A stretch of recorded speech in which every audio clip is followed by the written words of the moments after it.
തന്റെ സംരക്ഷണത്തിൽ വസിക്കുന്നവനും സർവശക്തന്റെ തണലിൽ കഴിയുന്നവനും കർത്താവിനോട് എൻ്റെ സംഗീതവും എൻ്റെ കോട്ടയും ഞാൻ ആശ്രയിക്കുന്ന എൻ്റെ ദൈവവും എന്ന് പറയും. അവൻ നിന്നെ വേടന്റെ കെണിയിൽ നിന്ന് മാരകമായ മഹാമാരിയിൽ നിന്നും രക്ഷിക്കും. തൻ്റെ തൂവലുകൾ കൊണ്ട് അവർ നിന്നെ മറിച്ചുകൊള്ളും. അവിടുത്തെ ചുരകളുടെ കീഴിൽ നിനക്ക് അഭയം ലഭിക്കും. അവിടുത്തെ വിശ്വസ്തത നിനക്ക് കവചവും പരിചയവുമായിരിക്കും. രാത്രിയിലെ ഭീകരതയും പകൽ പറ്റുന്ന അസ്ത്രത്തെയും നീ ഭയപ്പെടേണ്ട. ഇരുട്ടിൽ സഞ്ചരിക്കുന്ന മഹാമാരിയെയും നട്ടുച്ചയ്ക്ക് വരുന്ന വിനാശയെയും നീ പേടിക്കേണ്ട. നിന്റെ പാർശ്വങ്ങളിൽ ആയിരങ്ങൾ മരിച്ചു വീണേക്കാം, നിന്റെ വലതുവശത്ത് 10,000 എങ്കിലും നിനക്ക് അനാർത്ഥവും സംഭവിക്കുകയില്ല. ദുഷ്ടന്റെ പ്രതിഫലം നീ നിന്റെ കണ്ണുകൾ കൊണ്ട് തന്നെ നീ കാണും.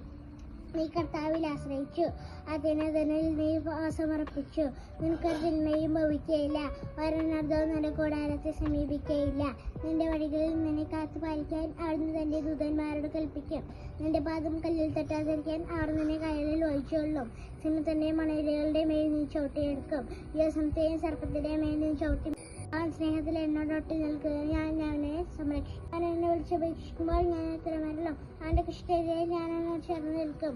ഞാൻ അവനെ മോചിപ്പിക്കുകയും മാറ്റപ്പെടുത്തുകയും ചെയ്യും. ദീർഘായുസ്സ് നൽകി ഞാൻ അവനെ സംതൃപ്തനാക്കും. എന്റെ രക്ഷ ഞാൻ കാണിച്ചു കൊടുക്കും.